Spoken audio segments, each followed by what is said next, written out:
So when you organize your classes into different packages, folders, আমার default folder তো এটা। আমি যখন প্রজেক্ট তৈরি করি mini Iris, this is the default package for my class.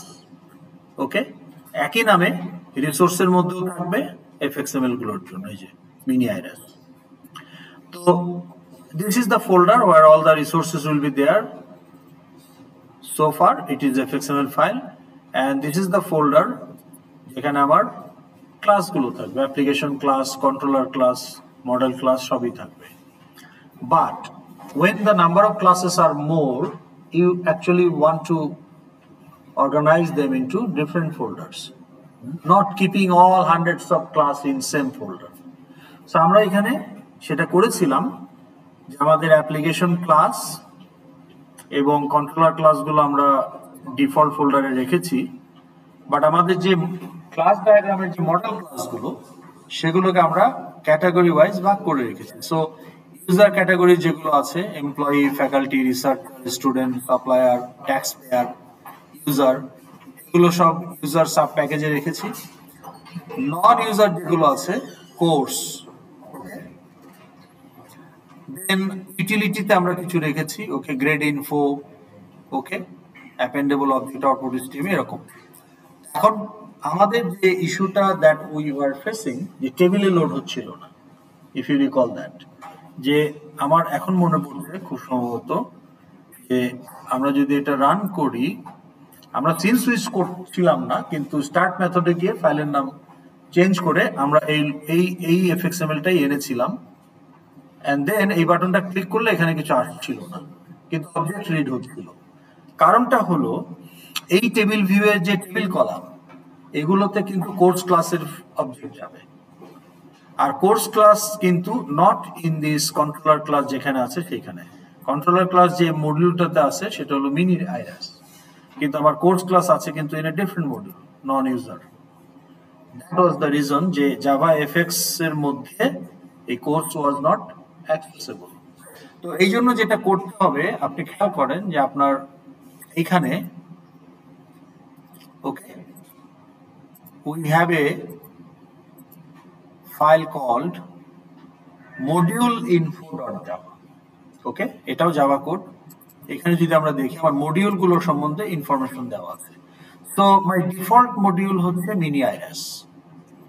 তো এই চারটা লাইন আমার এই মডিউলের মধ্যে থাকবে। আমরা যখন ক্লাস তৈরি করি, ইন্টারফেস তৈরি করি, সেরকম মডিউলও তৈরি করা যায়। যেমন ক্লাস স্টুডেন্ট, সেরকম মডিউল cc213.mini-iras। এটা অটোমেটিকই আসবে, যেহেতু আমার this is the project name, এই নামেই আমার ডিফল্ট মডিউলটা আসবে। ওকে, so it is already included in the module info.java, and here you see it's telling that open CSC213 mini iras to JavaFX, okay, and also export 213.mini-iras. কিন্তু আমরা তো পরে আরো কিছু প্যাকেজ তৈরি করছি রাইট ক্লিক করে করে, ওকে, যেমন এখানে আছে মিনি আইরাস এর পরে আমরা নন ইউজার, সাম প্যাকেজ, ইউজার, ইউটিলিটি, এই প্যাকেজগুলো তৈরি করেছি যেগুলো আমার মডিউল ইনফরমেশনে নাই। আমি দেখেন আরেকটা তৈরি করি যে নিউ জাভা প্যাকেজ, ওকে, ধরেন এখানে আমি বললাম যে মাই ম্যাথ, ওকে, তাহলে ম্যাথ রিলেটেড যে ক্লাসগুলো সেগুলো আমি হয়তো এই প্যাকেজে রাখবো। হ্যাঁ হ্যাঁ, ওই যে লাল বাতি জ্বলছে, ওকে। তো তাহলে দেখেন এই যে আমার মাই ম্যাথ আরেকটা তৈরি হয়ে গেছে। এখন এখানে আমি যদি এখন কিছু ক্লাস রাখি, new Java class, let's say polygon, okay. এখন এই পলিগন ক্লাস যদি আমি আমার এফএক্স ইউজ করতে চাই, হবে না। দ্যাট ওয়াজ দ্য প্রবলেম, কারণ এটা ডিফারেন্ট মডিউল আছে। তাইলে পলিগন ক্লাসটাকে যদি আমি টেবিলে ইউজ করতে চাই, তাহলে কি করতে হবে, আমার মডিউল ইনফোতে গিয়ে ওইটাও অ্যাড করে দিতে হবে। তাহলে এরকম করে আমার যে কয়টা প্যাকেজ থাকবে সবগুলো আমি যদি মডিউল ইনফোতে দিয়ে দিই, তাহলে আমার জাভা এফএক্স এর অ্যাক্সেসিবিলিটিতে প্রবলেম হবে না, ওকে। তো এইটা when you actually maintain one particular folder সব রাখবেন তখন আসলে এটা ম্যাটার করবে না, বাট যেহেতু আপনারা 4 জনে কাজ করছেন, 4 জনের জন্য আলাদা ফোল্ডার থাকতে পারে, অথবা ক্যারেক্টারিস্টিক্স ওয়াইজ আপনি আলাদা ফোল্ডার করতে পারেন, যেটা আমি এখানে করেছি। ওকে, যে ইউজার, নন ইউজার, ইউটিলিটি, ওকে, ম্যাথ রিলেটেড ক্লাসগুলো, ওকে, আলাদা আলাদা ফোল্ডারে রাখা। সো তখন কিন্তু আমাকে এই মডিউল ইনফো জাভাটা আপডেট করে দিতে হবে। Okay, so that was the reason যে আমাদের অবজেক্ট রিড হচ্ছে, আমরা এস আউট করলে দেখলাম যে টু স্ট্রিং রিড করছে, কিন্তু টেবিলের যে array list, internal array list, ওখানে অবজেক্টটাকে অ্যাড করতে পারছে না, because this course class belongs to a different package that was not part of the module info, যার কারণে জাভা এফএক্স সেটাকে অ্যাক্সেস পাচ্ছিল না। Okay, now this is a new thing that I found out in ইন্টেলিজে। নেটবিনসে এরকম কোনো problem নাই। ওকে, আমরা লাস্ট সেমিস্টার পর্যন্ত নেটবিনস ইউজ করেছি আইডি, তো ওখানে এই ধরনের কোনো রিকোয়ারমেন্ট নাই, কিন্তু ইন্টেলিজেতে এটা আপনাকে করতে হবে। ওকে, so far after adding these lines we are good. তাহলে আমার যে কয়টা প্যাকেজ থাকবে সেই কয়টা আমি এখানে দিয়ে দিলে all packages are interchangeable। তাহলে একই ভাবে আমি এখানে এখন দিতে পারি, let's say my math,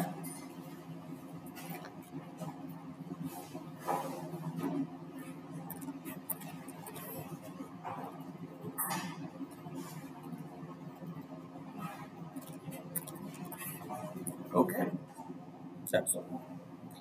Okay, now how it works, এখন আমরা আমাদের ইয়ে চলে যাই, এগুলো ক্লোজ করে দিচ্ছি।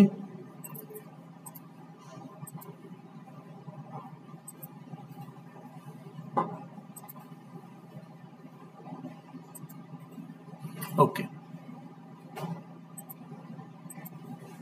ঠিক আছে, তাহলে আমরা এখন আপাতত আমাদের main class create controller, load controller. Okay, okay, so load কন্ট্রোলারে গিয়ে আমরা কি করছি, when you look into the, ওকে, আমি আপনাদের ডেমো দিই। অ্যাপেন্ডটা তো আমরা দেখেছিলাম, রাইট? অ্যাপেন্ড করাটা কি আমরা দেখেছি টেক্সট ফাইলে? হ্যাঁ, অ্যাপেন্ড করতে হলে কি করতে হবে? 2 parameter constructor you have to use, and it is true for binary file also. Okay, now we have also told, I'm not sure, একটু আমাকে কারেক্ট করেন if I'm wrong, আমরা এটাও বলেছি যে আমরা যখন কোনো স্ট্রিম ইউজ করব to open the file, the physical file, okay, need to be opened with a stream which can operate at byte level. এটা কি আলোচনা হয়েছে না আমাদের?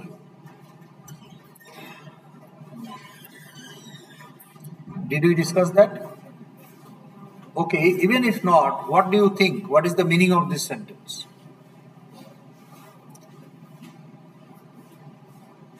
এই যে ক্লাস দুটো, file output stream and file input stream, these two class belongs to byte stream category. তাহলে আমি যখন আমার যখন a chunk of byte does not make any particular meaning or interpretation. For example, if you record audio or video, your audio codecs or video codecs will produce stream of bytes. ওখান থেকে particular 5টা byte does not make anything. তাহলে continuously বাইটগুলো আমাকে right করতে হবে as bytes, একটা image file pixel bytes. কিন্তু text ফাইলে একটা বাইট মানে একটা ক্যারেক্টার, বা আমি যখন ডাটা স্ট্রিম ইউজ করব তখন কিন্তু আমার ডাটা বলতে একটা ইন্টিজার বা একটা ফ্লোট বা একটা ডাবল বা একটা স্ট্রিং। আমি যখন অবজেক্ট স্ট্রিম ইউজ করব তখন আমার ইউনিট কি? অবজেক্ট, কোন ক্লাসের অবজেক্ট। এখানে আমার ইউনিট হচ্ছে কোনো নন ডাটা টাইপ রাইট করার জন্য বা রিড করার জন্য। এখানে আমার ইউজার ডিফাইন যে ক্লাস, সেই ক্লাস ডাটা টাইপের অবজেক্ট গুলোকে আমরা রাইট করছি বা রিড করছি। So that is the unit, memory unit. Okay, so for object output stream, the writing unit is an object, not byte. For object input stream, the reading unit is an object, full object, not byte. Data output stream এর ক্ষেত্রে writing unit কি? একটা float অথবা একটা double, not byte. File writer দিয়ে যখন আমরা text file তৈরি করি তখন রাইটিং ইউনিট কি ক্যারেক্টার, রিডিং ইউনিট ক্যারেক্টার।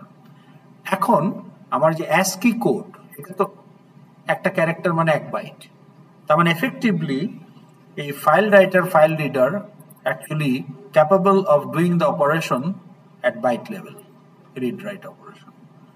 তাহলে একটা ক্যারেক্টার রাইট করতে পারে, তার মানে সে একটা বাইট রাইট করতে পারে, একটা ক্যারেক্টার রিড করতে পারে। আর এখানেও তো আসলে আমরা যখন একটা ইমেজের বাইট, অডিও ভিডিওর বাইট রাইট করছি বা পিডিএফ এর বাইট, তখন বাইট রাইট হচ্ছে, বাইট রিড হচ্ছে। কিন্তু এই দুইটা স্ট্রিম, ডাটা স্ট্রিম এবং অবজেক্ট স্ট্রিম, এদের ইউনিট কিন্তু বাইট না, এদের ইউনিট হচ্ছে দ্য নোন ডাটা টাইপ, ওকে, অথবা ইউজার ডিফাইন্ড ডাটা টাইপ মানে ক্লাস। তাহলে ডাটা স্ট্রিম বা অবজেক্ট স্ট্রিম দিয়ে কিন্তু আমরা আসলে বাইট লেভেলে অপারেশনটা হয় না, অপারেশনটা হয় আরো হায়ার লেভেলে, ওকে। সো কাজেই আমরা যখন কোনো একটা ফাইলকে ওপেন করব, we have to open the file with a stream which is capable of doing the read write at byte level, কারণ আলটিমেটলি আপনি যখন রাইট করবেন বাইট রাইট হবে, রিড করবেন বাইট রিড হবে at lower level বা physical level, ওকে। তাহলে আমরা ফাইল ওপেন করতে পারি, যদি রাইটিং এর জন্য হয় ফাইল আউটপুট স্ট্রিম দিয়ে ওপেন করতে পারি, ফাইল রাইটার দিয়ে ওপেন করতে পারি। রিডিং এর জন্য ফাইল ইনপুট স্ট্রিম দিয়ে ওপেন করতে পারি, ফাইল রিডার দিয়ে ওপেন করতে পারি। So we will not open the file with data output stream or object output stream for writing, অথবা data input stream or object input stream for reading, কারণ এদের unit is not byte, এদের unit হচ্ছে bigger. তাহলে আমরা কিভাবে করতে পারি? তো দেখেন এক্সাম্পল দেখেন যে can this class operate at byte level? Yes. তাহলে ফাইলটা আমরা এটা দিয়েই খুলতে ফেলতে পারি, যেমন নিউ ফাইল আউটপুট স্ট্রিম, ওকে। এখানে আমি এই যে ফাইলের নাম দেওয়াই আছে,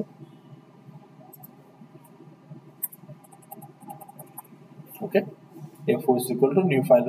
তাহলে ফাইলটাকে সাম pdf.pdf এটাকে আমরা ওপেন করছি সরাসরি আমার ফাইল আউটপুট স্ট্রিম দিয়ে। এটা আমরা করব, আপনারা পিডিএফ রাইটিং শিখবেন। টেক্সট ফাইলেও আমরা দেখেন ফাইলটাকে some text file .txt is opened by the file writer directly, file writer opens the file। কিন্তু আমি যখন ডাটা স্ট্রিম ইউজ করব, DOS does not open the file, বরং DOS এর কনস্ট্রাক্টরে আমরা একটা ফাইল ইনপুট আউটপুট স্ট্রিম দেই as a supporting stream, and that file output stream actually opens the file। তাহলে আমার এই file output stream FOS opens the file physical level, and now FOS become the supporting stream for the data stream।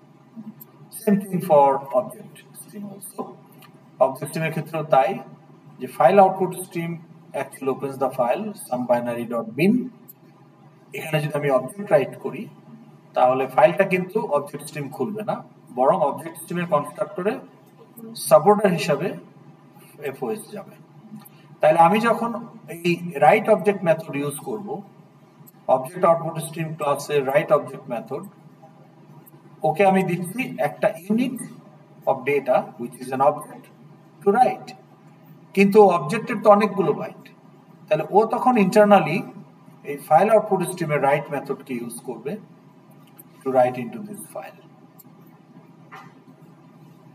Okay. So whenever you want to write objects of your model class, first you open the file with byte stream, either file output stream or file input stream if it is for write or read, and then use that in the constructor of your object stream class, object output stream অথবা object input stream, okay। তো তাহলে আমরা যদি আমাদের কোডে চলে যাই, আমরা এখন দেখব যে আমরা এটা কিভাবে করতে পারি। And now we will also see whether it appends or not, okay। তো আমরা যদি এখন ক্রিয়েট ফাইলে চলে যাই, আমরা টেক্সট ফাইলেরটা একটুখানি যদি রিভিউ করি,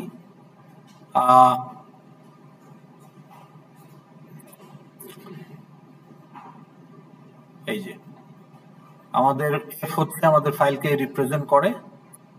যদি ফাইলটা থাকে তাহলে আমরা প্যারামিটার কনস্ট্রাক্টর ইউজ করব so that it will be appended. আর যদি না থাকে তাহলে তো ফাইল ক্রিয়েট করতে হবে as a new file. So one parameter only the file information. এখানে ফাইল ইনফরমেশনের সাথে সাথে একটা বুলিয়ান ট্রু দিতে হবে যাতে অ্যাপেন্ড হয়। তো সেটা কখন দিব? যখন আমার ফাইল এক্সিস্ট করবে, অর্থাৎ দেয়ার আর সাম data already they are in the file. So I am opening the file to append because there is already some data. How do I know? Because the file exists. Otherwise file does not exist, so no data, so I create the file as a new file. Now I actually generate the text and supply it to the write method of the file writer and it will be written. So once done we close it. Okay, এটা কিন্তু append সহই অ্যাপেন্ডটাকে cover করা আছে। ওকে, আচ্ছা এখন binary ফাইলে যখন আমরা এই কাজটা করব তখন again we will have a binary file. So let's say course.info.bin. Now we are going to write objects here. Okay, we are going to write objects here. Okay, তো এখন দেখেন আমরা কি করছি, আমরা বলছি যে if my file exists, now it is a binary file, doesn't matter, same logic. We want to append new objects. So already there are some objects, so that's why file exists. Now we want to append some more objects after opening. So open with append mode, comma true, two parameter construct. আর যদি file exist না করে then create that binary file as a new file. And then that FOS, whether it's opened with one parameter constructor or two parameter constructor, it will be decided at runtime. Whatever the case, we are supplying that as the supporting stream to the object output stream. So এখানে দেখেন আমরা দুটো handle declare করে রেখেছি, FOS and OOS. তো প্রথমে আমরা FOS কে ইনস্ট্যান্সিয়েট করলাম with the file either in create mode or in append mode, and now we apply that FOS in the constructor of object output stream. So now our object stream is ready. Now our job is traverse the objects from your array list, and now you see just simply call write object and pass the object. That's all. So simple. এটাকে string এ convert করা, কমা দিয়ে দিয়ে slash N দিয়ে, byte গুলাই তো change হয়ে যাচ্ছে। আমার ফিল্ড যদি হয় ইন্টিজার, ফ্লোট, ডাবল, তাহলে integer 4 byte, float 4 byte, double 8 byte. তো ডাবলের ভ্যালু যদি হয় 3.5, স্টিল ওটা 8 byte as a double. Text ফাইলে যখন টু স্ট্রিং করতেছেন ওটা হয়ে যাচ্ছে 3 ক্যারেক্টার, 3.5 ক্যারেক্টার 3, সো 3 বাইট। তাহলে 8 বাইটের ডাবলকে আমি 3, পুরা আমার কন্টেন্টই change. So when I read it again I have to convert it back. Okay, so lot of overhead that we have seen in last class. So that's why আমরা direct object এর ফাইলে write করি। Any questions so far?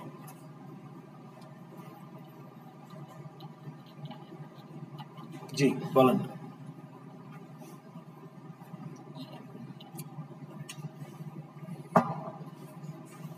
এইটুকু কি আমরা বুঝতে পেরেছি না you have doubts?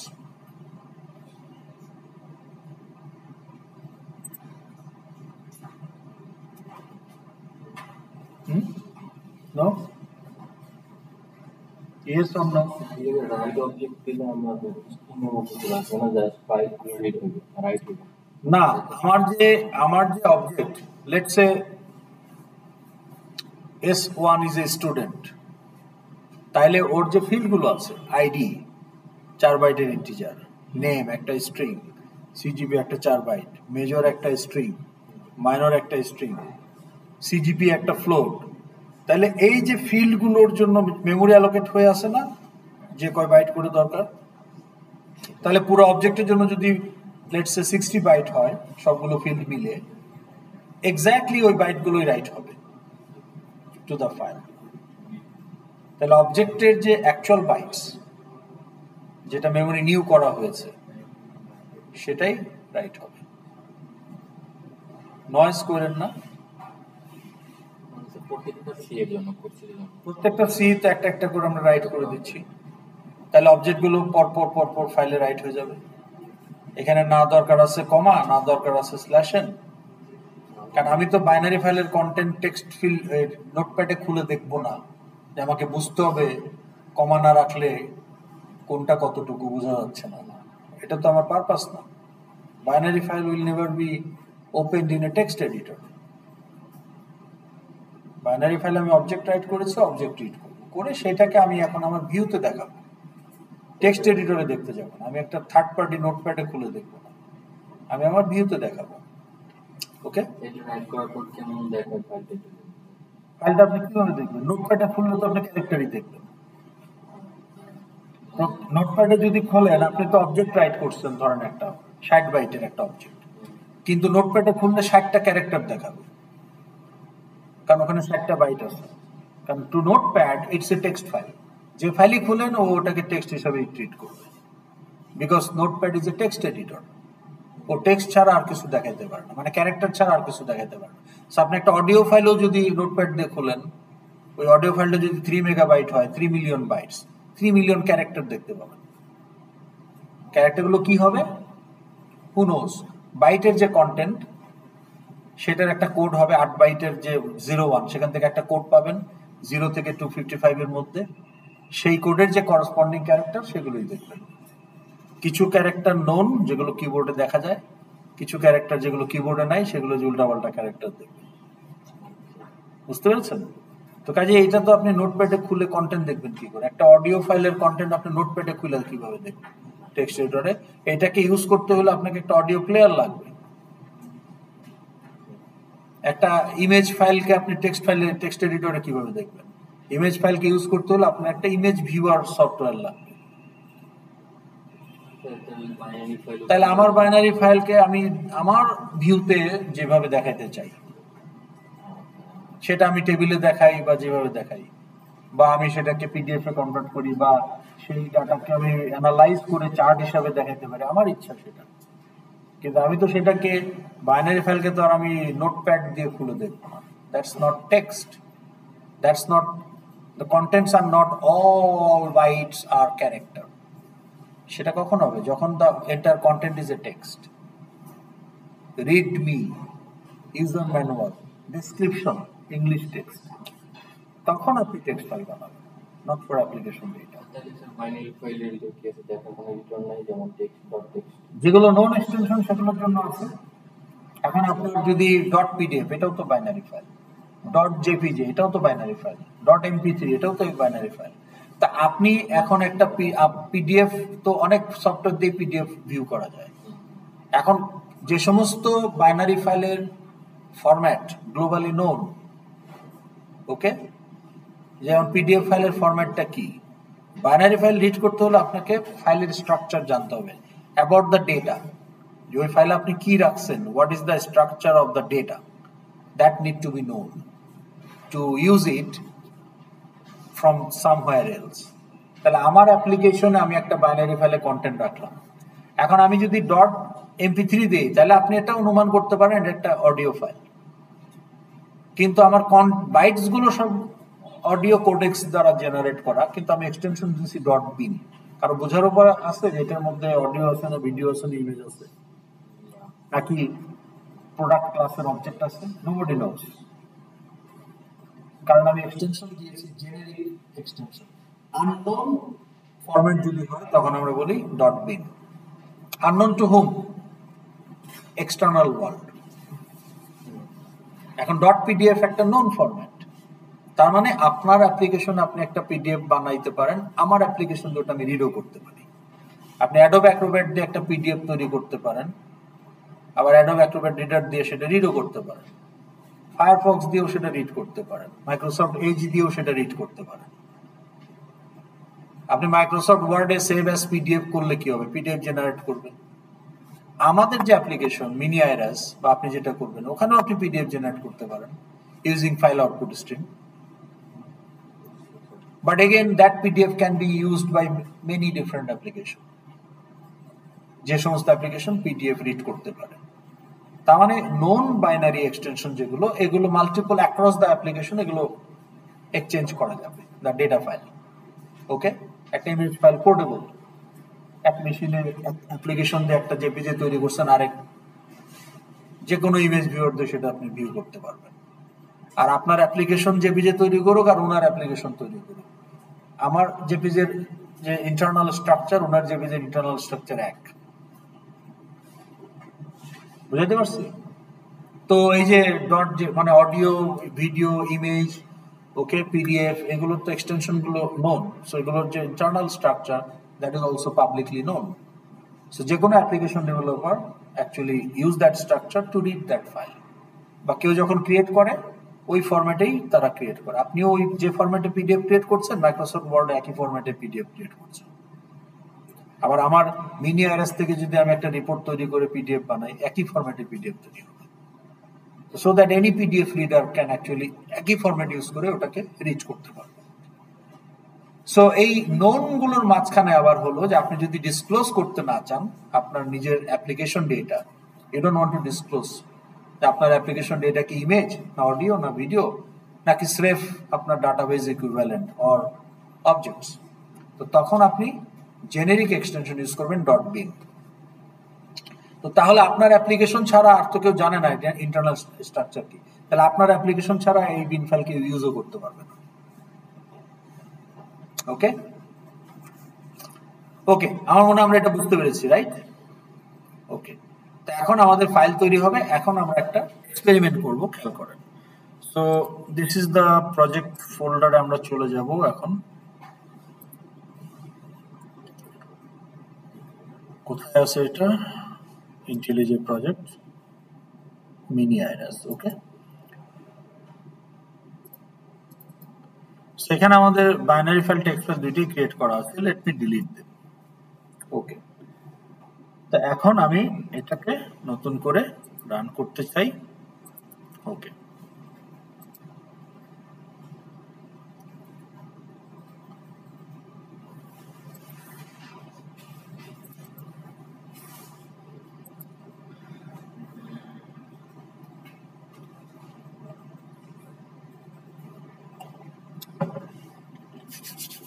okay, now look here.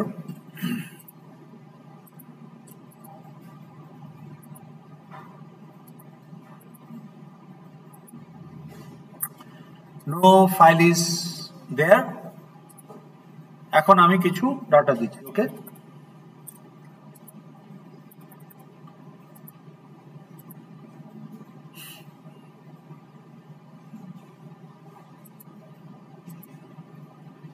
এটা আমার অ্যারে লিস্টে চলে গেল। নেক্সট ওয়ান, অ্যারে লিস্টে চলে গেল। তো অ্যারে লিস্টে এখন কয়টা আছে? দুইটা। কি? Object of course. গুড। তো এখন এখানে ক্লিক করলে কি হবে? টেক্সট ফাইল জেনারেট হবে, টেক্সট ফাইল জেনারেটেড। আর এখানে ক্লিক করলে বাইনারি ফাইল জেনারেট হবে। যেহেতু ফাইল ডাজ নট এক্সিস্ট, ফাইলগুলো ক্রিয়েট হলো। এখন আমার কন্টেন্ট আসছে কিনা, টেক্সট ফাইলটা তো খুলে দেখতে পারবো, বাইনারি ফাইল খুললে তো আমি বুঝবো না। কিন্তু এখানে আমি দেখতে পাচ্ছি যে আমার ওই যে অবজেক্টের string equivalent with comma and slash and চলে আসছে। Now if I ask you what is the size of this file, how many bytes? Can you tell me?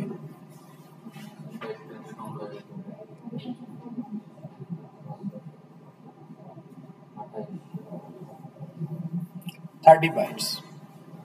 Slash N আছে, চোখে দেখতেছেন না, তাহলে 30 bytes। ওকে, আমরা যদি ফাইলটার সাইজ দেখি, দেখেন 30 bytes দেখা যায়। Can you see 30 bytes? Okay, good. এখন বাইনারি ফাইলে কি আছে বলেন? এটা তো টেক্সট ফাইলের কন্টেন্ট আমরা খুললাম, মানে টেক্সট ফাইলের সাইজটা কাউন্ট করার জন্য, বাট অবজেক্ট হিসাবে কিন্তু এগুলোই আছে। তাহলে আমার যে প্রথম অবজেক্টের সাইজ কত বাইট? হ্যাঁ, কেন? কিভাবে? হ্যাঁ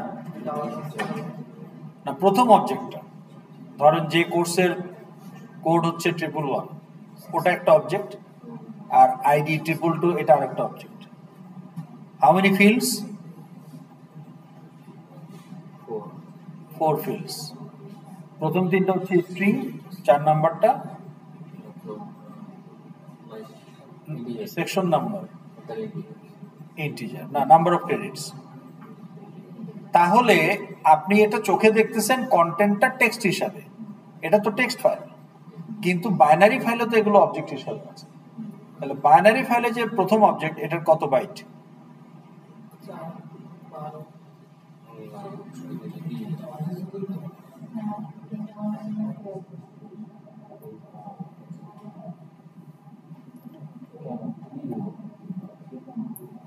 আপনি একটা অবজেক্টের সাইজ কিসের ভিত্তিতে ডিসাইড করবেন? ফিল্ডের ভিত্তিতে।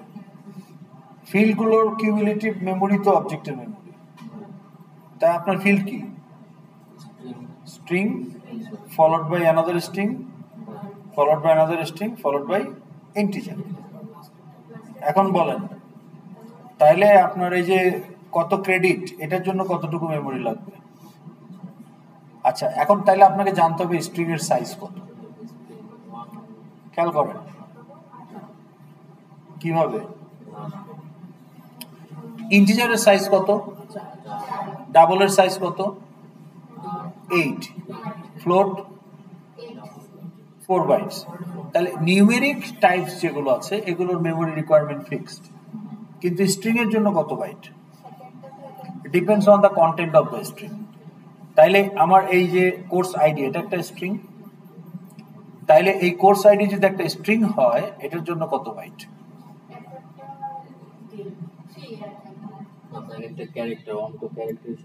স্ট্রিং এর সাইজ কত? ধরেন একটা স্ট্রিং এর কন্টেন্ট যদি হয় hello, str equal to coat unquote hello, তাহলে str এর জন্য কত বাইট লাগবে? 6 বাইটস। লাস্টে একটা কি?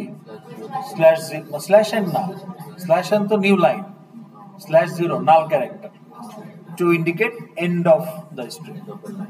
তাইলে আমার এই অবজেক্টের সাইজ কত? 3 বাইট, 4 বাইট, এটা 4 বাইট, এটা 4 বাইট, এটা 5 বাইট। তাহলে 4 4 8 আর 5 13, আর 4 বাইট 17 বাইট।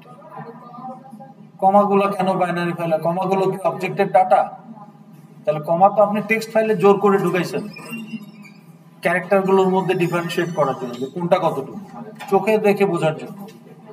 কিন্তু ওখানে তো all your writing is the fields, ওখানে কমা আসবে কোত্থেকে? তাইলে আপনার প্রথম অবজেক্টের সাইজ 17 বাইট, পরেরটা আমরা ইচ্ছা করে দিছি হিসাবে সুবিধার জন্য, তাহলে 34 বাইট। স্ল্যাশ এন কেন? আপনি কি রাইট করছেন? Write object C.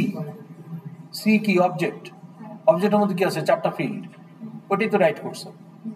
তাহলে স্ল্যাশ এন আসতেছে কোত্থেকে? স্ল্যাশ এন টেক্সট ফাইলে আছে, আমরা বাইনারি ফাইলের কথা বলছি। 34 বাইট হওয়া উচিত according to the date. If এগুলোই যদি ফিল্ডের ভ্যালু হতো তাহলে 34 বাইট হওয়া উচিত। কিন্তু আমরা যদি লোড করি, এখন লোড করে যদি দেখি যে আসলে আমাদের বাইনারি ফাইলে দুইটা গেছে কিনা, তাহলে আমরা দেখতে পারি এখান থেকে এটা আমার টেক্সট ফাইল থেকে রিড করবে, ওই যে next line scanner next line split করে ওইভাবে করবে। তো টেবিলের অ্যারে লিস্টে সে দুইটা দিল, টেক্সট ফাইল থেকে রিড হয়েছে, এটা আমরা বাইনারি ফাইল থেকে রিড করব। আমাদের দুইটা অবজেক্ট রিড হয়ে গেছে, আমরা রাইট অবজেক্ট করছিলাম, এখন রিভার্সে রিড অবজেক্ট করে ফেলছি, শেষ। তাহলে আমাদের ডাটা কিন্তু ঠিকঠাক মতো রাইট হয়েছে, বাইনারি ফাইলে রিডও হচ্ছে। ওকে, তাহলে এটার সাইজ হওয়া উচিত 34 বাইটস, কিন্তু দেখেন এটার সাইজ দেখাচ্ছে 163 বাইটস। তাহলে এখানে 100 এর উপরে এক্সট্রা বাইটস চলে আসছে ফাইলে, রাইট? আমার কন্টেন্ট হচ্ছে 34 বাইট, কিন্তু ফাইলের সাইজ দেখাচ্ছে 63 বাইট। তাহলে যে এক্সট্রা বাইট যেটা 100-র উপরে, এই বাইটগুলো কোত্থেকে আসলো? স্যার ওই অবজেক্টের সম্পর্কে ইনফরমেশন এক্সট্রা তো এটা কি আলাপ হয়েছিল গত ক্লাসে? একটু হয়েছিল, কমপ্লিট না। তাহলে এখন যদি আমরা কোডটা দেখি যে লোডিং এর কোডটা কিভাবে হচ্ছে, এটা হচ্ছে আমরা টেক্সট ফাইল থেকে রিড করব। এখন কিন্তু আমরা যে স্ক্যানারে দিয়ে দিলাম ফাইলটা, তাহলে স্ক্যানারের সোর্স ফাইল আমরা ওই যে নেক্সট লাইন যতক্ষণ আছে লাইন রিড করতেছি, তারপরে সেটাকে আমরা স্প্লিট করতেছি, তারপরে সেগুলোকে যেটাকে পার্স করা দরকার করে অবজেক্ট তৈরি করতেছি, then we are sending it to the internal array list of the table view. একটা ঝামেলাপূর্ণ একটা এবং এক্সপেন্সিভ একটা অপারেশন। আর আমরা বাইনারি ফাইল থেকে যখন রিড করতেছি, তো ওই যে টেক্সট ফাইলের গুলো আমরা টেবিল 1-এ দিচ্ছি, ওকে, আর এগুলো টেবিল 1-এর টেবিল কলাম, আর বাইনারি ফাইলেরটা আমরা এটা টেবিল, এটা হচ্ছে টেবিল 1, ওকে। নামগুলো একটু দেখে নেই, এটা হচ্ছে কোর্স টেবিল ভিউ, এটা কোর্স টেবিল ভিউ 1। তো টেক্সট ফাইলের গুলো আমরা এই কোর্স টেবিল ভিউতে দিব, আর বাইনারি ফাইলের গুলো কোর্স টেবিল ভিউ 1-এ দিব, ওকে। দুইটা টেবিল, একটা উপরে একটা নিচে। এইখানে আমরা কি করছি,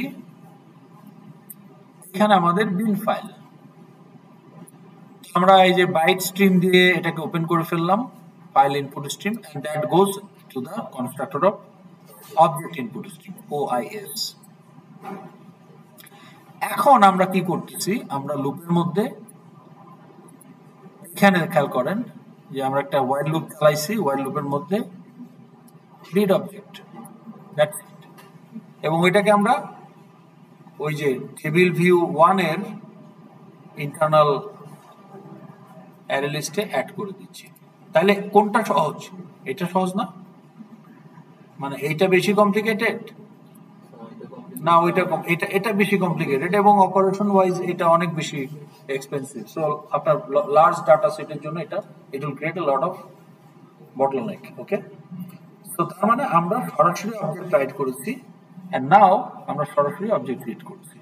তো অবজেক্ট আউটপুট স্ট্রিম মেথড ছিল write object, object input stream method হচ্ছে রিড অবজেক্ট। তাহলে এটা অনেক বেশি স্টেপ ফরওয়ার্ড। এই যে আপনারা দুজন গল্প করতেছেন কেন সেকেন্ড লাইনে? হ্যাঁ, গল্প, ওয়াই আর গসিপিং? ক্লাস না শুনলে চলে যান, অ্যাটেন্ডেন্স হয়ে গেছে। Okay, now you tell me, read object method of which class?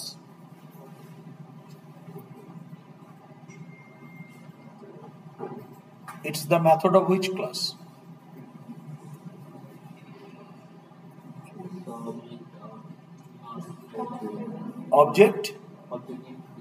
Object input stream, okay. এই মেথড কি করে?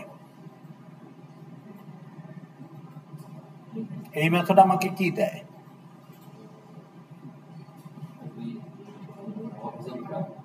Object of which class? Code থেকে দেয়? OIS যে ফাইলের সাথে কানেক্টেড ভায়া FIS, সে ফাইল থেকে দেয়। আচ্ছা, এখন আপনি আমাকে বলেন, তাহলে এটুকু আমরা বুঝলাম।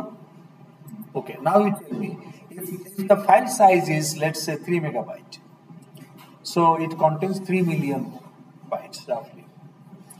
এখন একটা অবজেক্ট তো 3 মিলিয়ন বাইটস হয় না, তার মানে ওখানে হাজার হাজার অবজেক্ট আছে, বা at least hundreds of objects are there of some class. এখন এই লুপের মধ্যে আমরা রিড অবজেক্টকে কল করতেছি, একটা একটা করে অবজেক্ট আমাকে রিটার্ন করতেছে from the file. তো ফাইলটা যখন ওপেন হয়, file pointer is at the beginning of the file. তো এখন যখন আমি রিড অবজেক্ট করব, কত বাইট রিড করলে আমি একটা অবজেক্ট পাবো? How do I know? I am the method read object. তাহলে আমি হলাম গিয়ে read object method. How do I know এই 3 মিলিয়ন বাইটের ফাইল পয়েন্টারটা এখন যেখানে আছে, let's at the beginning, how many bytes read করলে, if I read how many bytes, reading how many bytes will give me the object? কত byte? এটা কি 72 byte read করলে অবজেক্ট পাওয়া যাবে, না 342 বাইট রিড করলে অবজেক্ট পাওয়া যাবে? লাস্ট ক্যারেক্টারটা, এই লাস্ট ক্যারেক্টারটা স্ল্যাশ জিরো যখন পাবে তখন আরেকটা অবজেক্ট কাউন্ট করা শুরু করবে। Slash zero means what? আমার কোশ্চেনটা হলো যে হাউ মেনি বাইটস রিড করলে আমি অবজেক্ট পাবো? আমার তো অবজেক্টগুলো পরপর রাইট হয়েছে না, তাহলে বাইটস তো ফাইলের বাইটস তো কন্টিনিউয়াস। তাহলে এখন আমি যে জায়গায় ফাইল পয়েন্টার আছে, অর্থাৎ লাস্ট রিডটা যেখানে হয়েছে, অথবা যদি শুরুতে হয় at the beginning, it will be at the beginning of the file, অথবা আপনি অলরেডি কিছু রিড করছেন, তাহলে যেখানে থাকবে ওখান থেকে তো একটা অবজেক্ট শুরু। তাহলে এইখান যেখানে আছে ফাইল পয়েন্টার, কত বাইট রিড করলে আমি একটা অবজেক্ট পাবো? সেটা কি 72 বাইট না 316 বাইট না 442 byte? I have millions of bytes ahead. কিন্তু আমাকে তো না জানলে আমি অবজেক্ট পাবো কি করে? তো ধরেন এই রিড অবজেক্ট মেথড স্বপ্নে পাইলো, গায়েবানা স্বপ্নে তাকে কেউ বলে দিল কানে কানে যে 112 বাইট রিড করো, তুমি অবজেক্ট পেয়ে যাবে। তো সে 112 বাইট রিড করবে। এখন এই 112 বাইট থেকে সে অবজেক্ট দিবে কি করে? 112 byte contains the information of your fields. তো এই 112 বাইটকে কয় পিস করতে হবে?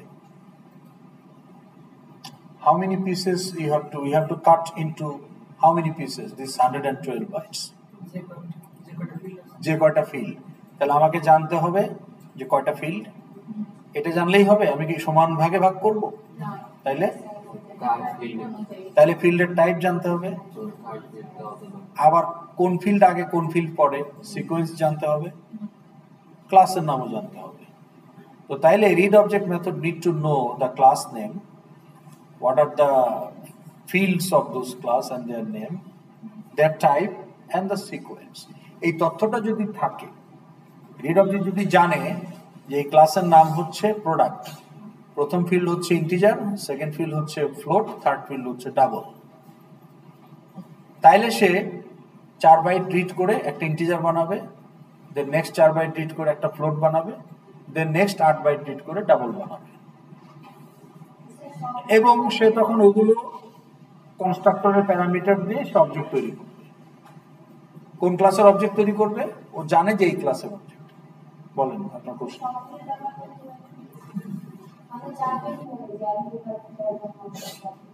ওই তো মানে আপনার যদি ক্লাসের ইনফরমেশন না থাকে তখন তো স্বপ্নেই জানতে হবে, সেটা তো আর পসিবল না। এই জন্য ক্লাসের ইনফরমেশন ওকে জানানোর ব্যবস্থা করতে হবে যে read object method needs to know যে এই যে ফাইল 1 এখানে প্রোডাক্ট ক্লাসের অবজেক্ট রাখা আছে।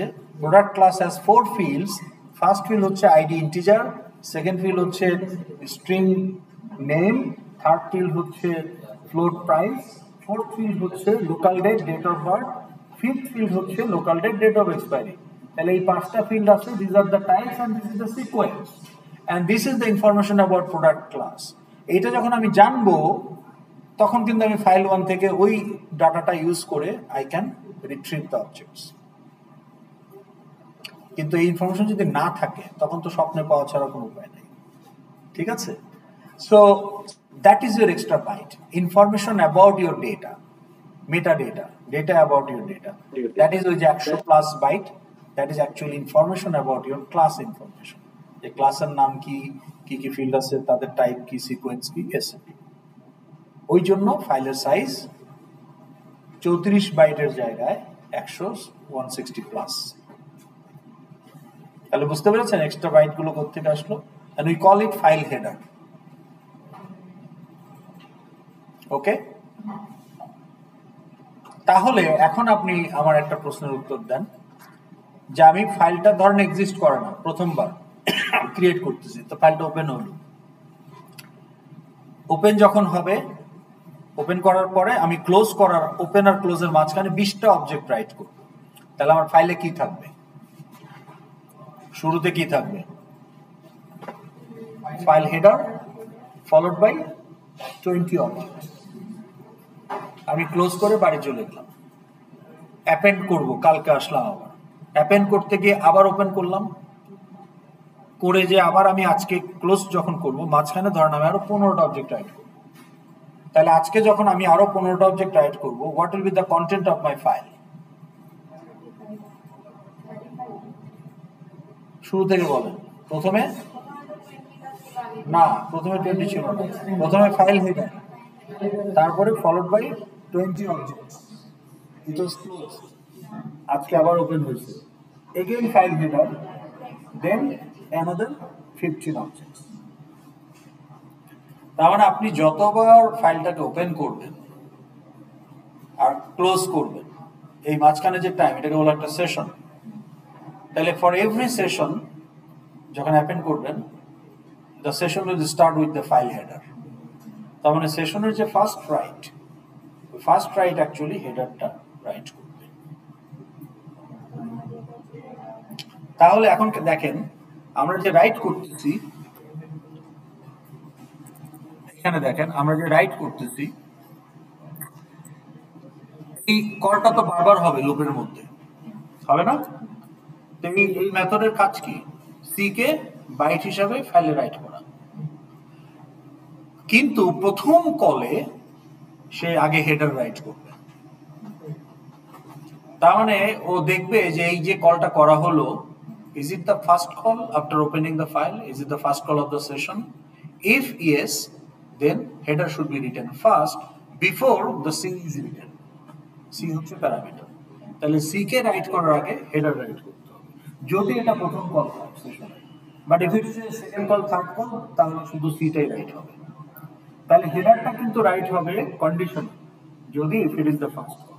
তো রাইট অবজেক্ট নিজে কিন্তু হেডার রাইট করে না, হেডার রাইট করার জন্য ও একটা সিবলিং মেথড ইউজ করে, সেটা হচ্ছে এই যে রাইট স্ট্রিম হেডার। তাহলে রাইট স্ট্রিম হেডারকে কি কল করে? Write object. বারবার কল করে না, সেশনে একবার।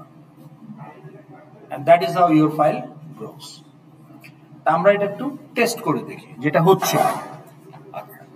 তাহলে এখন আপনারা একটু লিখে রাখেন ফাইলের সাইজ দুইটা। প্রথমটা পেলেন 30 বাইট টেক্সট ফাইল, একটু লেখেন এই যে 30 বাইট, আর এটা হলো 160, একটু লিখে রাখেন কেউ একজন, 30 bytes and 163 bytes. Okay,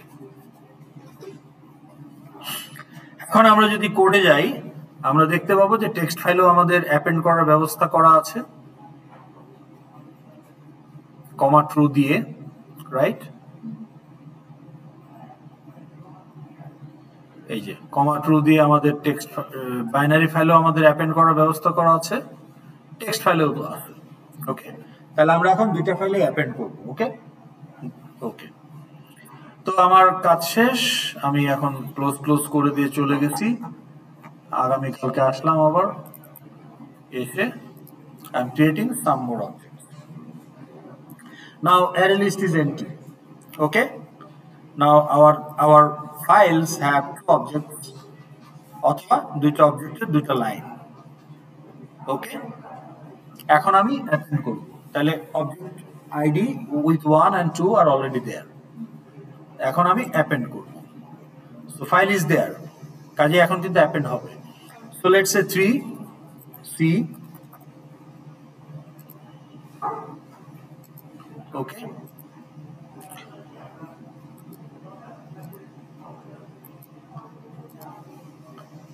and 444,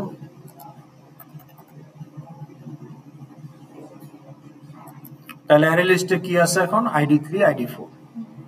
এখন যদি রাইট করি কি হবে? অ্যাপেন্ড হবে। অ্যাপেন্ড হইলো, এখানেও বাইনারি ফাইলে অ্যাপেন্ড হবে।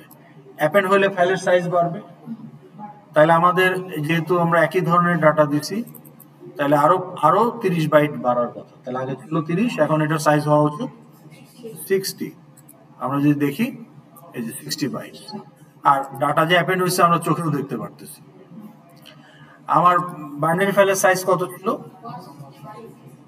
যোগ হওয়ার কথা কত?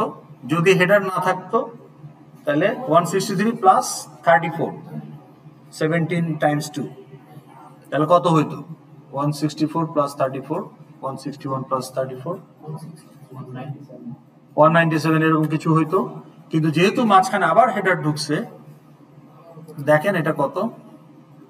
197 এর জায়গায় আবার একটু দেখি, এই যে 326। That proves that again header ঢুকে গেছে। তাহলে হেডার প্রথম দুইটা অবজেক্ট, আবার হেডার পরের দুটো object, because of the multiple session. Depends on the class. ক্লাসকে ডিসক্রাইব করার জন্য যতটুকু দরকার, এখন একটা ক্লাসে 5টা ফিল্ড থাকতে পারে, একটা ক্লাসে 15টা ফিল্ড থাকতে পারে। So based on that header will vary. Okay, আচ্ছা এখন আমাকে বলেন, এই যে বারবার হেডার ঢুকে যাচ্ছে, ইজ ইট এ প্রবলেম? ফাইলের সাইজ কিছুটা বড় হয়ে যাচ্ছে। যদি আপনি একটা সেকশন প্রত্যেকটা সেশন অনেকগুলো করে অবজেক্ট রাইট করেন, তাহলে হয়তো ওই বড়টা খুব সিগনিফিকেন্ট কিছু না। যে আপনি প্রত্যেকটা সেশনেই 30-40টা করে অবজেক্ট রাইট করছেন, ওখানে একটুখানি হেডার অ্যাড হচ্ছে। হ্যাঁ, আর কিন্তু আমরা যে এরকম একটা দুইটা করে যদি করি, তখন মাঝখানে হেডার ঢুকলে তখন আসলে ফাইলটা অনেক বড় হয়ে যাবে। এটা একটা আপনার storage related problem. But other than that, is there any other problem? আচ্ছা, এখন যদি আমরা ফাইল রিড করি, তাহলে এখানে আমাকে কয়টা রো দেখাবে? টেক্সট ফাইল থেকে has next line will move iterate 4 Times, তাহলে 4 টাইমস আমি লাইন রিড করে স্প্লিট করে অবজেক্ট বানিয়ে টেবিলে দিব। সো টেবিলে 4টা অবজেক্ট দেখাবে। ওকে, সো 4টা অবজেক্ট চলে আসছে। এখানে রিড অবজেক্ট করতেছি, এখানেও তো 4টা অবজেক্ট আছে, তাহলে এখানে সরাসরি অবজেক্ট রিড করে টেবিলে আমরা অ্যাড করে দিচ্ছি। তাহলে এখানে কয়টা রো দেখাবে? 4টা। বাট আনফরচুনেটলি 2টার বেশি সে দেখাইতে পারতেছে না। কেন বলেন?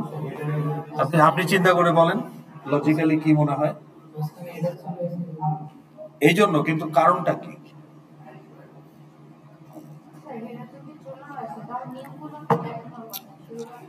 আপনি যখন ফাইলটা ওপেন করেন, শুরুতে তো হেডার থাকে, তাহলে ফাইলটা ওপেন করার সাথে সাথে হেডারটা রিড করে নেয়। তাহলে ফাইল পয়েন্টার কোথায় আছে? At the beginning of the first object. আমরা কিভাবে অবজেক্ট রিড করতেছি? অ্যাপেন্ড করেছিলাম, ফাইলের সাইজ বাড়ছে, 300 কত বাইট হয়ে গেছে। হ্যাঁ, আমরা রিড করতেছি কিভাবে? লুপের মধ্যে read object from the beginning. তাহলে প্রথমে তো সে হেডার রিড করে ফেলবে ফাইল ওপেন করার সাথে সাথে। তাহলে ফাইল পয়েন্টার কোথায় আছে? At the beginning of first object. তো লুপে আমরা কি বলতেছি? Read object.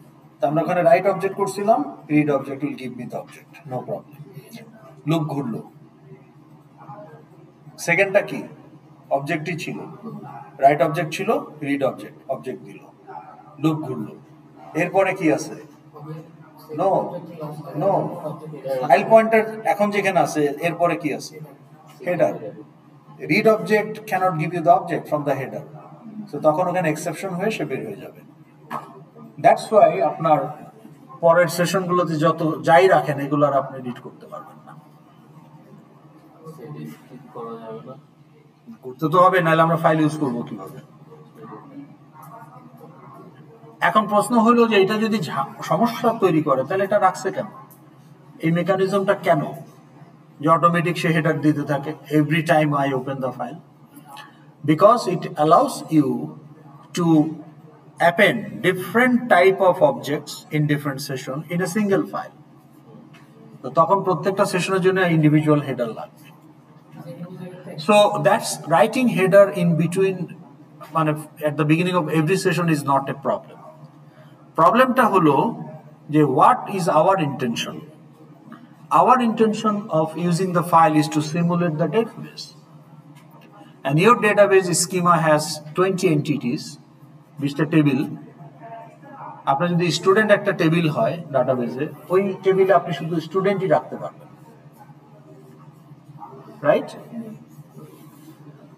তো আমরাও,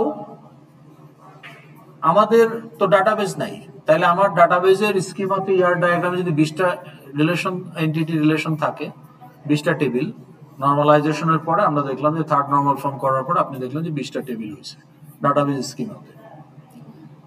তাহলে আপনি একটা টেবিলে তো মিক্স করে রাখতে পারবেন না। এমপ্লয়ি টেবিলে শুধু এমপ্লয়ি রাখবেন, প্রোডাক্ট টেবিলে শুধু প্রোডাক্ট রাখবেন। তাহলে ওটাকে আমরা এমপ্লয়ি টেবিলকে আমরা এমপ্লয়ি ডট বিন দিয়ে সিমুলেট করতেছি, যেখানে শুধু এমপ্লয়ি অবজেক্ট থাকবে। প্রোডাক্ট টেবিলের ইকুইভ্যালেন্ট হচ্ছে প্রোডাক্ট ডট বিন, যেখানে শুধু প্রোডাক্ট অবজেক্ট থাকবে।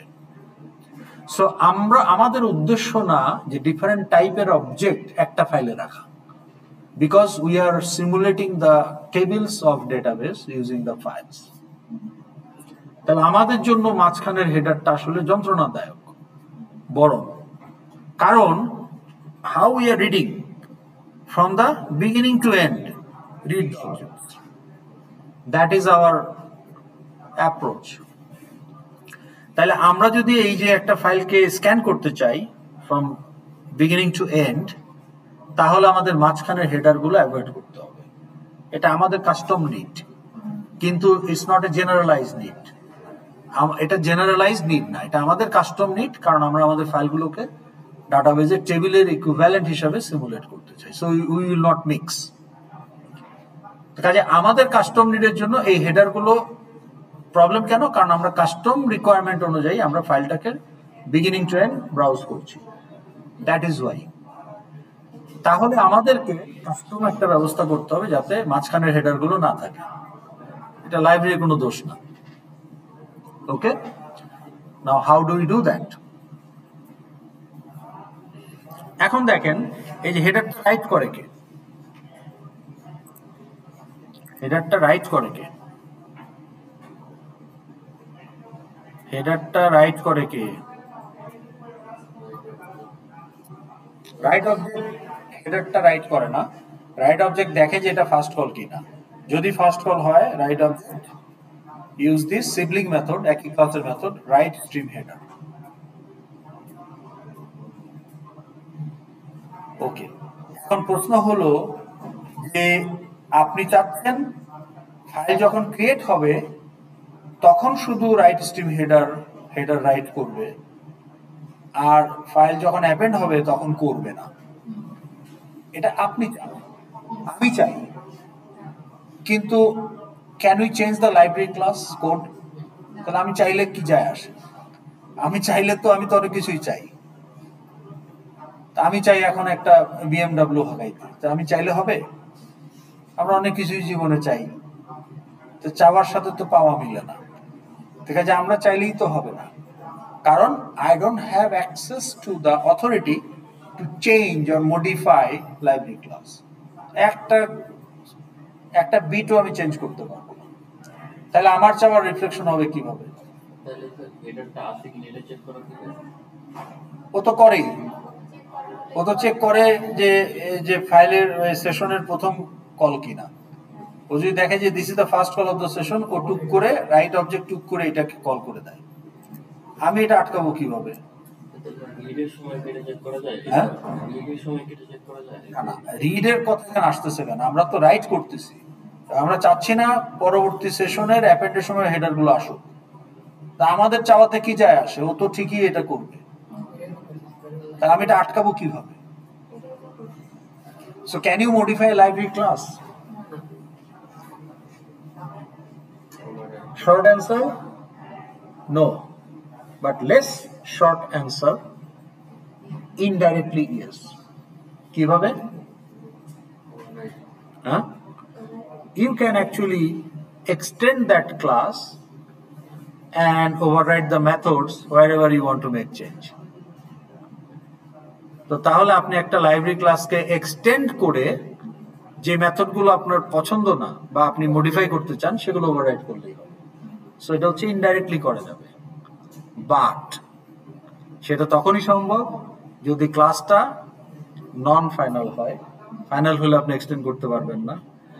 আর তাহলেই হবে না, যে মেথডটাকে ওভাররাইড করতে চান সেটাও নন ফাইনাল মেথড হতে হবে। Final method cannot be overridden in sub class. তো যদি ক্লাসটা নন ফাইনাল হয় আর যে মেথডটাকে আমি মডিফাই করতে চাই সেটা যদি নন ফাইনাল মেথড হয়, মানে মেথডও ফাইনাল না ক্লাসও ফাইনাল না, সেই ক্ষেত্রে শুধুমাত্র আমি লাইব্রেরি ক্লাসকে এক্সটেন্ড করে ওইখানে মডিফাই করে ওইটাকে ইউজ করতে পারি। তাতে কি হবে? লাইব্রেরি ক্লাসের সব বৈশিষ্ট্যই ওর মধ্যে থাকবে এক্সেপ্ট যে মেথডটাকে আমি ওভাররাইড করলাম, সেইটার ক্যারেক্টারিস্টিক চেঞ্জ হয়ে যাবে। Other than that entire class will be same. That is the trick. তাহলে আমার এখানে ক্লাসটা কি ছিল? এটা কোন ক্লাসের মেথড? অবজেক্ট আউটপুট স্ট্রিম, তাই না? তাইলে আমি এখন অবজেক্ট আউটপুট স্ট্রিমের এই যে ইউটিলিটি প্যাকেজে আমি একটা ক্লাস বানাইছি,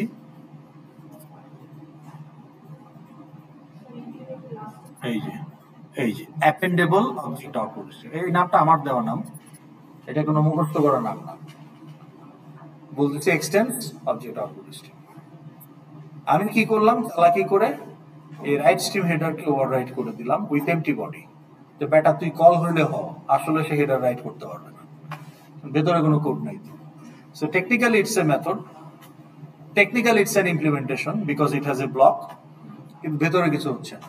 তাহলে যদি সাব ক্লাসের ভার্সনটা কল হয় তাহলে হেডার রাইট হবে না, আর যদি লাইব্রেরি ক্লাসের ভার্সনটা কল হয় তাহলে হেডার রাইট হবে। তাহলে আমি চাই যখন ফাইল ক্রিয়েট হবে তখন লাইব্রেরি ক্লাসের ভার্সনটা ইউজ হোক, আর যখন অ্যাপেন্ড হবে তখন সাব ক্লাসের ভার্সনটা ইউজ হোক। How it is possible? Super class handle can represent any sub class instance, polymorphism. এইখানে আমরা পলিমরফিজমের সুবিধা নিব। তাইলে দেখেন কি করতেছি, এখন খেয়াল করেন, এখন খেয়াল করলে বুঝতে পারবেন।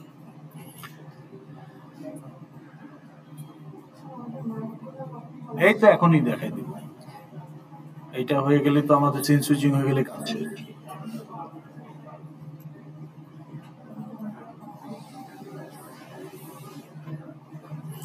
এই যে এখানে আমরা বলছিলাম না যে ফাইল আউটপুট স্ট্রিম কমা ট্রু অথবা কমা ট্রু ছাড়া, তারপর আমরা এখানে কি করেছিলাম, object output stream equal to new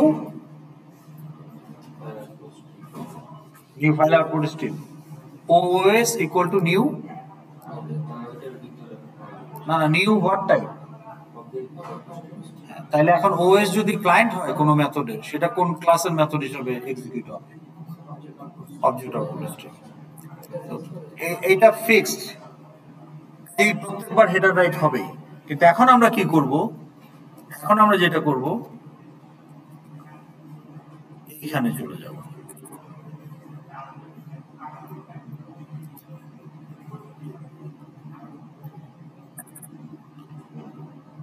file যদি থাকে, super class handle can represent sub class instance, আর ফাইল যদি না থাকে, super class handle will represent super class instance. No issue unless super class is not an abstract class. তো super class তো abstract class না, কাজে OS can refer to a object output stream instance. OS also can refer to a subclass appendable object output instance. এখন আমি যখন বলবো যে os.write object, এখন এটা কোন ক্লাসের রাইট অবজেক্ট এক্সিকিউট হবে, লাইব্রেরি ক্লাসের না সাব ক্লাসের? টেকনিক্যালি সেম মেথড, আমি তো ওভাররাইট করি নাই, কাজে লাইব্রেরি ক্লাসে যা আছে সাব ক্লাসে তাই আছে, কোড ওয়াইজ সেম। কিন্তু হিসাবটা হচ্ছে যখন ওএস সাব ক্লাস ইনস্ট্যান্সকে রিপ্রেজেন্ট করে তখন সাব ক্লাসের মেথড হিসাবে রাইট অবজেক্ট এক্সিকিউট করবে, আর ওএস যখন লাইব্রেরি ক্লাসের ইনস্ট্যান্সকে রিপ্রেজেন্ট করবে তখন সে লাইব্রেরি ক্লাসের রাইট অবজেক্ট হিসাবে এক্সিকিউট হবে। যখন সে লাইব্রেরি ক্লাসের রাইট অবজেক্ট হিসাবে এক্সিকিউট হবে তখন সে লাইব্রেরি ক্লাসের রাইট স্ট্রিম হেডারকে ইউজ করবে। যখন সে সাব ক্লাসের রাইট অবজেক্ট হিসাবে ইউজ হবে তখন সে সাব ক্লাসের রাইট স্ট্রিম হেডারকে কল করবে। Hour problem is solved.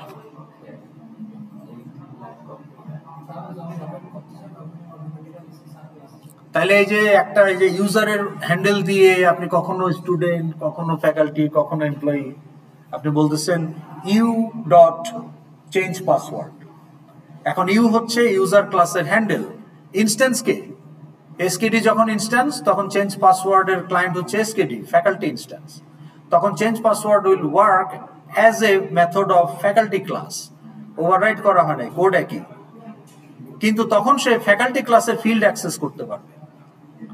Update profile, ধরেন update U dot update profile, এখন ইউ যদি কখনো এসকেডি হয় তাহলে ফ্যাকাল্টি ক্লাসের ফিল্ডগুলো সে ইউজ করবে, কারণ তখন সে ফ্যাকাল্টি ক্লাসের মেথড হিসাবে কাজ করবে। আবার সেম কোড একই লুপের মধ্যে, ধরেন অ্যারে লিস্টের মধ্যে আমি রাখছি, আমি একটা সিঙ্গেল অ্যারে লিস্ট ইউজ করতে পারি, অ্যারে লিস্ট অফ ইউজার, ওখানে আমি অ্যাড করতে পারি যে ইউজার লিস্ট ডট অ্যাড কখনো নিউ স্টুডেন্ট, কখনো নিউ ফ্যাকাল্টি, কখনো নিউ এমপ্লয়ি। তো তারপর লুপ চালাইতে বললাম যে ইউ ডট ভিউ প্রোফাইল। এখন ইউ যে ক্লাসের ইনস্ট্যান্স, হ্যান্ডেল কিন্তু সবগুলো user super class, that is polymorphic call. আমরা ওই অ্যাডভান্টেজটাই দিচ্ছি এখানে, পলিমরফিজম। ওকে, তাহলে এইটা করলে এখন আমার হেডার ছাড়া অ্যাপেন্ড হবে, শুধু প্রথমবার হেডার রাইট হবে। দেখেন আবার আমরা রান করি, এখন রান করলে লাভ নাই, কারণ অলরেডি সে মাঝখানে হেডার ঢুকে আছে। এখন রান করলে কি হবে, থার্ড সেশনে হেডার হবে না, ফোর্থ সেশনে হেডার হবে না, কিন্তু সেকেন্ড সেশনে তো সে অলরেডি ঢুকে আছে, কাজে আমি আলটিমেটলি রিড করতে পারবোই না, কাজে ওই ফাইলটা আমাকে ফেলে দিতে হবে। সো আমরা আরেকবার করি, করে এই অংশটা আমরা কভার করি। তাহলে আমার ফাইল দুটো ফেলে দিই, নো ফাইল ইজ দেয়ার। আচ্ছা, আমার যেহেতু ওপেন করা আছে এই জন্য ক্লোজ করতে পারতেছে না। ওকে, কারণ কি, ওটা ক্লোজ না করা পর্যন্ত স্ট্রিম ক্লোজ হচ্ছে না, স্ট্রিম ক্লোজ না হলে তো ফাইল রিলিজ হবে না। ওকে, আমি ডিলিট করব কি করে, ওই স্ট্রিম তো ধরে রাখছে, ও রিলিজ না করলে আমি ডিলিট করব কি করে। ওকে, এখন আমরা আরেকবার একটু রান করব।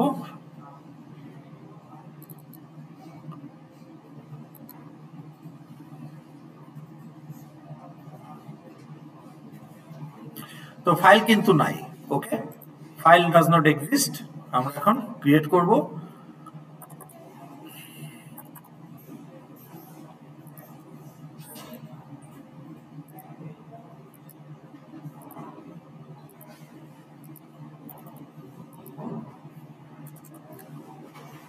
Okay, text file created, binary file created.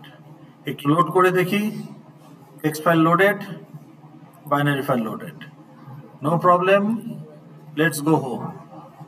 এখন আমরা অ্যাপেন্ড করব, ফাইল অলরেডি এক্সিস্ট, এখন সাব ক্লাসের ইনস্ট্যান্স তৈরি হবে। Okay, so CSC203 DS core 3. Okay, CSC203 lab DS lab 1. এখন অ্যারে লিস্টে দুইটা আছে, 23 ল্যাব। রাইট করব, তাহলে অ্যাপেন্ড হবে, টেক্সট ফাইলে অ্যাপেন্ডেড, বাইনারি ফাইলে অ্যাপেন্ডেড। যদি লোড করি, লোডেড, বাইনারি ফাইলে লোডেড। এখন আর মাঝখানে হেডার আসে নাই, সো এক্সেপশন হয়ে ক্র্যাশ করে নাই। ওকে, নাম্বারটা দেখাই, আমাদের আলোচনা শেষ হয় নাই, মনে করাই দিয়ে। হ্যাঁ, লিখে রাখেন, আপনারা তো আমাকে দিয়ে রিপিট করান, নিজেরা মনে করতে পারেন না, পরে কিছুক্ষণ বলার পরে হ্যাঁ এটা হয়েছিল। মনে করায় রাখবেন যে এই যে রিড অবজেক্ট, এই রিড অবজেক্ট এখানে আমরা কাস্টিং করতেছি একটা, লিখে রাখেন, এটা মনে করাই দিবেন, লিখে না রাখতে আপনি ভুলে যাবেন। রিড অবজেক্ট করার সময় আমরা একটা কাস্ট করতেছি, এই যে কাস্টিং হচ্ছে, আর এটা একটা ইনফাইনাইট লুপ, এই ইনফাইনাইট লুপ কিভাবে ব্রেক হচ্ছে। ওকে, এই দুটো একটু আলোচনা করতে হবে। ওকে, তা আসেন আমরা মার্কস গুলো দেখে ফেলি, কাজ শেষ।